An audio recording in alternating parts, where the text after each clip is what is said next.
তো আমি আদালতকে বললাম যে আমার একটু কথা আছে, ঠিক আছে। তো বললো বলেন।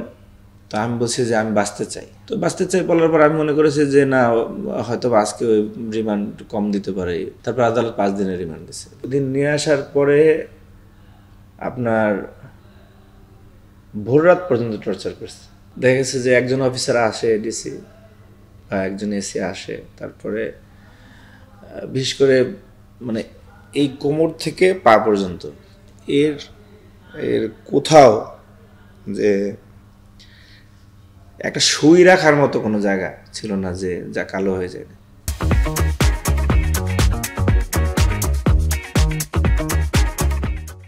28 অক্টোবরে বিএনপি কর্মসূচি দিয়েছে, পল্টনে এখানে একটা ঘটনা ঘটেছে, যে ঘটনার সাথে আপনাকে যুক্ত করে আপনাকে গ্রেপ্তার করা হয়েছে। আসলে বলেন তো 28 অক্টোবর কি হয়েছিল, ওদিনের ঘটনাটাই বা কি, পরবর্তীতে আপনার উপর আসলে কি ধরনের নির্যাতন হয়েছে? দেখুন, একজন ছাত্র নেতা হিসাবে আমার ছাত্র রাজনীতি করার অধিকার রয়েছে, আমার গণতন্ত্রের পক্ষে আমার মতামত প্রকাশের অধিকার রয়েছে। সেই জায়গা থেকে তো ছাত্র রাজনীতি বাংলাদেশে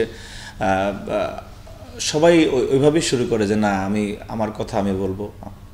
তো আমি ছাত্র দলের একজন কর্মী হিসাবে আমি প্রোগ্রামে অংশগ্রহণ করাও আমার অধিকার রয়েছে। 28 অক্টোবরে যে বিএনপি ঘোষিত রাজনৈতিক কর্মসূচি ছিল, সেখানে আপনারা জানেন যে সেই কর্মসূচিটিকে পণ্ড করে দেওয়ার জন্য কী ধরনের পৈশাচিকতা ওই দিন পেটোয়া বাহিনী চালিয়েছিল, খুনি হাসিনার অনুগত যারা অতি উৎসাহী কিছু অফিসাররা। তো সেই কর্মসূচিটি পণ্ড হওয়ার পরে সেদিন সেখানে একাধিক জায়গায় পুলিশের সাথে আমাদের নেতাকর্মীদের সংঘর্ষ হয়েছে। তো আমি ছাত্রদলের ঢাকা বিশ্ববিদ্যালয়ের সাবেক নেতা এবং তৎকালীন আমি যুগ্ম সাধারণ সম্পাদক ছিলাম কেন্দ্রীয় কমিটির। তো আমাদের অবস্থান ছিল স্টেজের সামনে। আর যেই ঘটনা আমাকে গ্রেপ্তার করা হয়েছে, যে আমিরুল হত্যা মামলা, সেই ঘটনা ঘটেছে বক্স কালভার্ট রোডের একটি ভবনের সামনে। তো টিআর টাওয়ার নাম, তো ডিআর টাওয়ার। তো সেখানে আমি ছিলামই না। তো ওই ঘটনার পরে পুলিশ হত্যা মামলা হলো আপনার। পরবর্তীতে 4 নভেম্বর আমাদের তখন কর্মসূচি চলতেছিল, আমি মিছিলের প্রস্তুতি নিচ্ছিলাম মহাখালীর সরকারি তিতুমির কলেজের ওই রাস্তাটার। তো আমি রাস্তার পাশে দাঁড়ানো ছিলাম, হঠাৎ করে পুলিশের 2টা গাড়ি নেমে একদম ফিল্মি স্টাইলে একদম অস্ত্র তাক করে, মুখের ভাষা খারাপ করে, তারপরে আমাকে গাড়িতে উঠালো। আর গাড়িতে উঠানোর সাথে সাথেই আপনি ওই যে জম টুপি বলো এটাকে, কালো করে, সেই জম টুপিটা মাথায় পরিয়ে দিয়ে আর পিছনে হাতের হ্যান্ডকাপ পরালো আর কি। তো ওই সময় যেহেতু খুব তীব্রভাবে হরতাল অবরোধ পালিত হচ্ছিল 28 অক্টোবর পরবর্তী সময়, রাস্তা একটু ফাঁকা ছিল। 10-15 মিনিট আমার কাছে মনে হচ্ছিল যে গাড়িটি চালাচ্ছে আর কি। তো গাড়ির মধ্যে খুব অশ্রাব্য ভাষায় গালাগালি করার পরে গাড়ির মধ্যে কয়েকবার আমার পেটে অস্ত্র ঠেকিয়ে দিয়ে মানে খুব খারাপ ভাষায় কথা বলতেছিল। তো আমি বলছি আমি ঢাকা বিশ্ববিদ্যালয়ের শিক্ষার্থী, আমি মিছিল করতেই পারি, কিন্তু আপনারা এভাবে কথা বলতেছেন কেন? তো পরে সেই প্রত্যুত্তরেও খুব খারাপভাবে কথা বলতেছিল। পরে কোনো একটা জায়গায় নিয়ে গিয়েছে, তো আমি তো চোখ বাঁধা, আমি তো বুঝতে পারতেছি না। তো নিয়ে ওরা বললো যে এই যে আমিরুলকে যে মেরেছে তাকে নিয়ে আসছে, একজনে এই শব্দ চয়ন করলো। করার পর আমি বুঝতে পারতেছি যে আমাকে একটা মানে লোহার চেয়ার টাইপের কিছু একটা বসানো হয়েছে, হাত দুটো আবার এই চেয়ারের 2 ইয়ের সাথে, হাতলের সাথে বেঁধে দিছে। তো এর মধ্যে এই পায়ের দিকে হয়তো 1-2 জন ধরলো আর কি, ধরে এই কোমর থেকে পা পর্যন্ত 25-30টা বাড়ি আর কি, সজোরে আর কি, আন্দাজে বোঝা যাচ্ছে অনেক মোটা লাঠি আর কি। তা আমি একদম গগনবিদারী মানে চিৎকার। তারপরে ওই জমটুপিটা খুলে গামছা দিয়ে মুখ বেঁধে দিল, আর তারপরে আবার জমটুপিটা পরালো আর কি। তারপরে আবার আঘাত শুরু করলো। তো 2-1 জন অফিসার সম্ভবত মাথায় কিছু একটা দিয়ে, মানে এই সাইডে কিছু একটা দিয়ে আঘাত করার পর আমি আই ওয়াজ সেন্সলেস। তো 25-30 মিনিট এরকম হবে আর কি। পরে আমার আবার একটু আমার সেন্স ফেরার পর আমি বললাম যে পানি খাবো আর কি। তখন ওরা খুব খারাপ ভাষায় পানি না দিতে যে বললো যে প্রসাদ দে, ঠিক আছে, এই টাইপের কথাবার্তা। তো এরপরে আমাকে যেদিন মিডিয়া ট্রায়াল দেয় 7ই নভেম্বর, তার আগ পর্যন্ত আপনার প্রায় প্রতিদিনই 2-3 বার, মানে কোনোদিন 3 বার কোনোদিন 2 বার এরকমের আঘাত মেরেছে, বিশেষ করে পায়ের নিচে। যে পায়ের নিচের একটা লাঠির আঘাত আপনার মানে এটা সহ্য করার মতো না আর কি। তো পরে দ্বিতীয় দিন রাত্রে ওরা হসপিটালে নিয়ে যায়। হসপিটালে নিয়ে গিয়ে তারপরে হসপিটালে নেওয়ার সময় ওই এইটা জমটুবিটা পরানো থাকে। আবার দেখা গেছে কোন হসপিটাল সেটা তারা আমি জানি না, একটা রুমের মধ্যে ওখানে ডক্টররা আসে, মানে অ্যাপ্রন ছাড়া, তারা ডাক্তার নাকি সেটা তো আর বোঝা যায় না। তো পরে ওই মানে আপনি খেলাধুলার সময় যে দেখবেন যে স্প্রেগুলি করে, সে উচ্চ ক্ষমতা সম্পন্ন কোনো স্প্রে, সেগুলি শরীরে করে তারপরে আর কিছু মেডিসিন দেয়, ইঞ্জেকশন দেয়। তো ইঞ্জেকশন দেওয়ার সময় তো প্রচণ্ড রকম ভয় যে কি ইঞ্জেকশন দেয়, মেরে ফেলে কিনা, এই টাইপের আর কি। তো পরে দ্বিতীয় দিন রাতে কয়েকজন অফিসার বারবার মানে খুব কানাঘষা করতেছিল, আমাকে নিয়ে যাচ্ছে হারুনের রুমের মধ্যে। তারপরে সিটিটিসি চিফ ছিল যে তখন আসাদ, তার ওখানে যে তারা সিদ্ধান্ত নেবে যে ক্রসফায়ার দিয়ে দেবে কিনা আর কিরকম। আর মানে আমি জানি না যে ওনারা কিভাবে অফিসার হলেন, যে মুখের ভাষা একজন মানে অফিসারের এত নিকৃষ্ট হতে পারে, এটা আমি মানে বিশ্ববিদ্যালয়ের শিক্ষার্থীদের হিসেবে আমার কাছে মনে হচ্ছিল যে আমি এই ধরনের একটা দেশে কেন জন্মগ্রহণ করলাম, যে একটা মানে পুলিশ অফিসারদের মুখের ভাষা এত নিকৃষ্ট কেমন হয়। সেগুলো তো আসি। এবং ওই মিডিয়া ট্রায়াল দেওয়ার আগের যে 3 দিন, এর ভিতরে আমি একবার একটা পড়াটার একটু অংশ মানে যে বেঁচে থাকতে হবে আর কি, মানে শুধু মানে কিছুক্ষণ পরপরই মানে মারতে নিয়ে যাওয়া, ইন্টারোগেশন করা।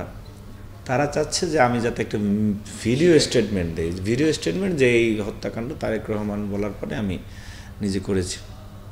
তাই আমি বলছি দেখেন আমি তো ওখানে ছিলামই না, আপনারা আমি ঢাকা বিশ্ববিদ্যালয়ের শিক্ষার্থী, আপনারা এইভাবে তো করতে পারেন না একটা ছেলের সাথে, যে জোর করে। আমি বিশ্ববিদ্যালয়ের সেক্রেটারি ছিলাম, আমি যে কথাটা ওখানে বলেছি একদম ভেরি ফ্রাঙ্ক, যে আমি যেটা বলেছি সেটা আপনাকে বলতেছি, যে আমি যদি এই ধরনের একটা মিথ্যা সাক্ষী দিই যেখানে আমি ছিলাম না, তাহলে সাধারণ নেতাকর্মীরা কী করবে? তো তার প্রতি উত্তরে তো মনে করেন যে কত জঘন্য ভাষায় কথা বলা যায়, যে দেয়া লাগবে, না দিলে মেরে ফেলবো, এই করবো। তো রাতে বললো যে তুই রেডি হ, তাহলে বিদায় দিয়ে দেবো দুনিয়া থেকে আর কি। তো আমি রেডি হওয়ার কি আছে, তা আমি তখন তো আল্লাহর সাহায্য ছাড়া আর কিছু চাওয়ার নেই।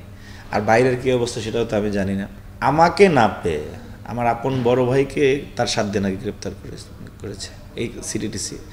এবং আমি যখন সিটিটিসিতে নন এন্ট্রি, মানে আমাকে গুম করে রাখা, তখন আমার আপন বড় ভাই ওই রিমান্ডে সিটিসি। ঠিক আছে, সে তো রাজনীতি করে না, সে রাজনীতি করে, বাট ওই মামলায় তো তার কোনো সংশ্লিষ্টতা নেই, আমাকে না পেয়ে তাকে নিয়ে গিয়েছে।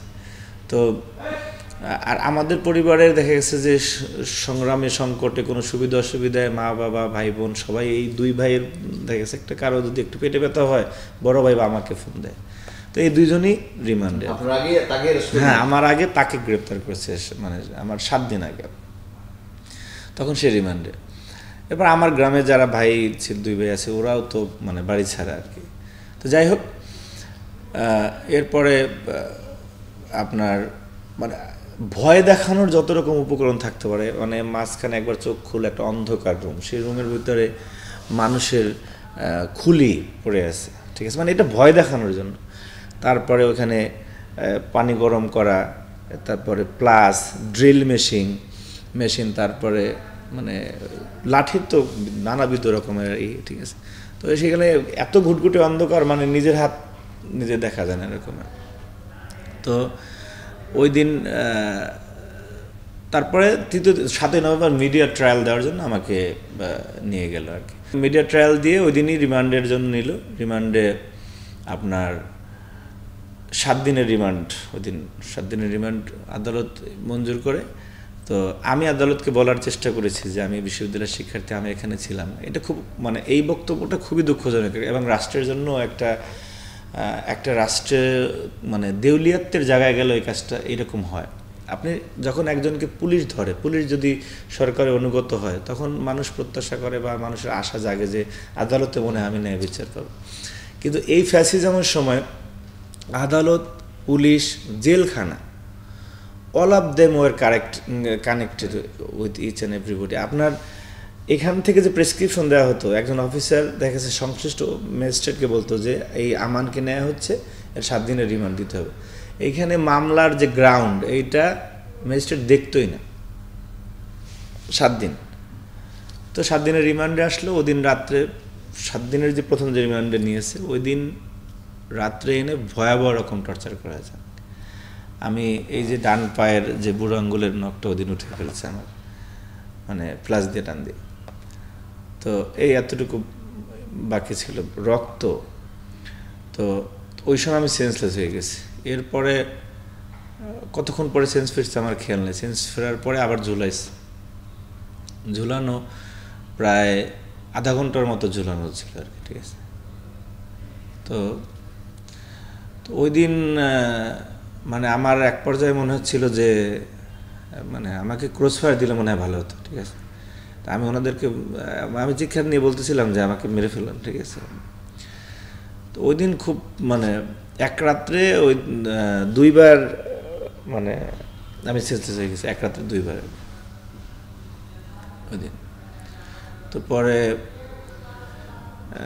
একটা না ওইটা 7 দিন চলতেছিল আর কি। তো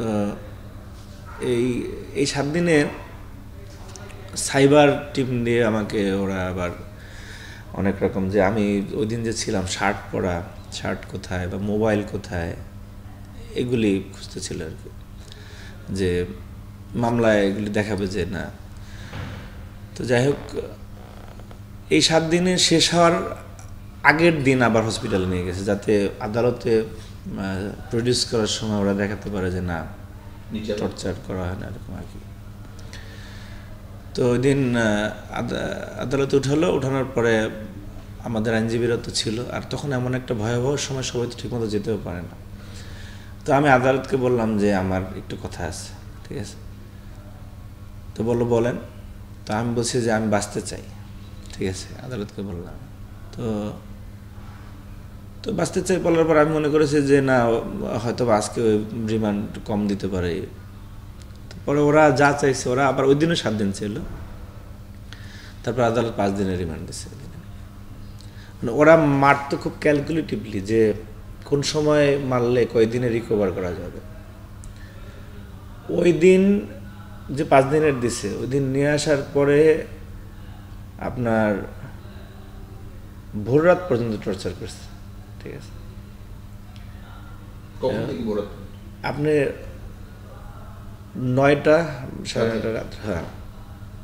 মানে দেখা গেছে যে একজন অফিসার আসে, ডিসি বা একজন এসি আসে, তারপরে বিশেষ করে মানে এই কোমর থেকে পা পর্যন্ত এর কোথাও যে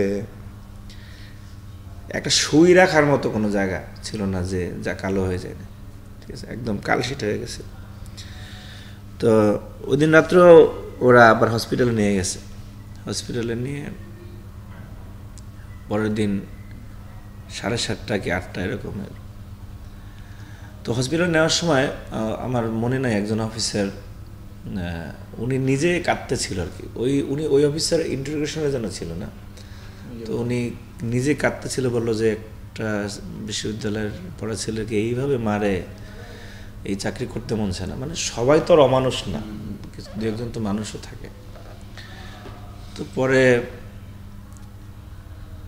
এই 5 দিনে ওদের যে মেডিকেল টিম থাকে, ওরা খুবই মানে টেক কেয়ার করছে যে মরে যায় কিনা, আবার মরে যায় কিনা, এরকম আর কি। এবং মানে আমাকে ভয়াবহ রকম শাসানো হতো যে কোনোভাবেই কোর্টে গেলে সর্বোচ্চ শক্তিটুকু দিয়ে দাঁড়ায় থাকতে হবে, কোনো কথা বলা, এগুলো তো নানাবিধ এগুলি থাকে। আপনার 19 দিনের টর্চার তো আপনাকে আমি 19 মিনিটে বলতে পারবো না, ঠিক আছে। তো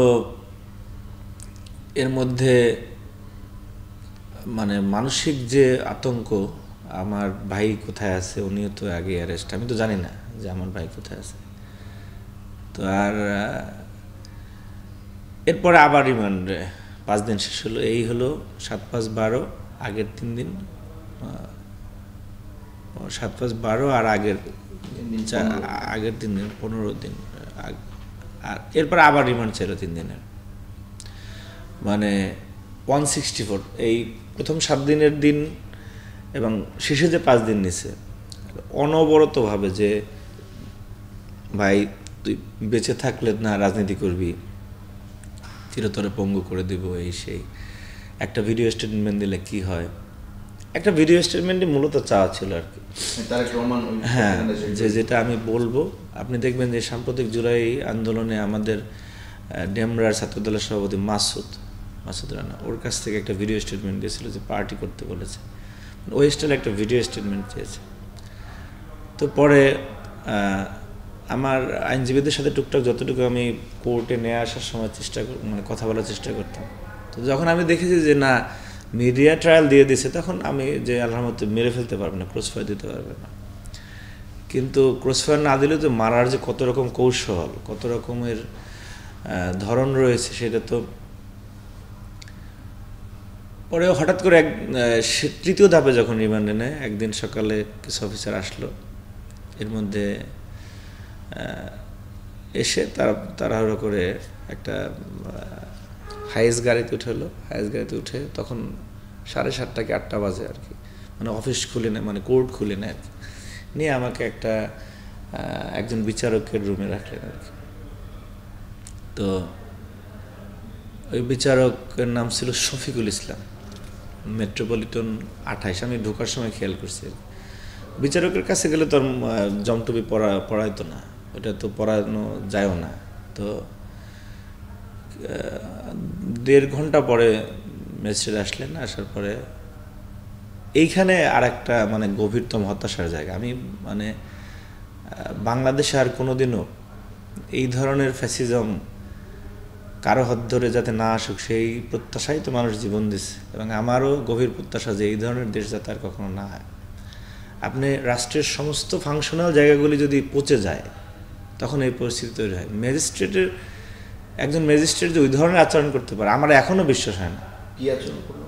উনি আমাকে মানে মা বাপ তুলে গালি দেয় না, উনি গালি দিয়ে বলতেছে যে তোর সাইন করতে হবে, মানে 164-এ স্বীকারোক্তিমূলক জবানবন্দি, তোর সাইন করতে হবে, আর নাহলে যতগুলি মামলা আছে সব মামলায় তোর রিমান্ডে নেবে। এবং হারুন ফোন দিচ্ছে ওই এডিসিকে যে খুব মুখের ভাষাগারে অমুকের পোলারে নিয়ে আয়, বিচারপতির মামলা সহ অন্যান্য মামলাগুলিতেই কর। আবার আমি প্রায় 4.5 ঘন্টা ওই ধরনের অসুস্থ শরীর, যেখানে মানে এই একটা তিল ধরনের জায়গা নাই, এই রকমের অবস্থা, আমি মানে যতটুকু শক্তি ছিল মানুষ হিসেবে, আমি ওনাকে বোঝানোর চেষ্টা করছি যে আপনি বিশ্ববিদ্যালয়ের পরে একজন শিক্ষার্থীকে একটা মিথ্যা মামলা 164 নিতে চাচ্ছেন, এটা কি আপনার জায়গা থেকে যায়? আপনি কি এটা করতে পারেন? সে গালি দিচ্ছে, মানে একজন ম্যাজিস্ট্রেট গালি দিচ্ছে।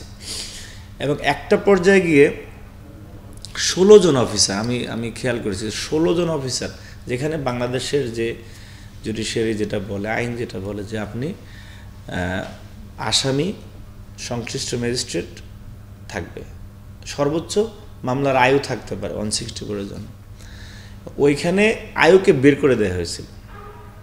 মানে আয়ু দেখছে যে এই ছেলেটার তো মানে মেরে ফেলা ছাড়া সব কিছু করা হয়েছে।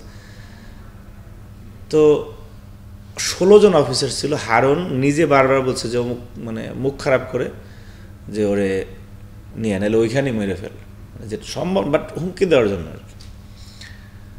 তো এটা আমার জীবনের সবচেয়ে কষ্টদায়ক ঘটনা যে বিচারকের এজলাসেও আমার গায়ে হাত দিচ্ছে।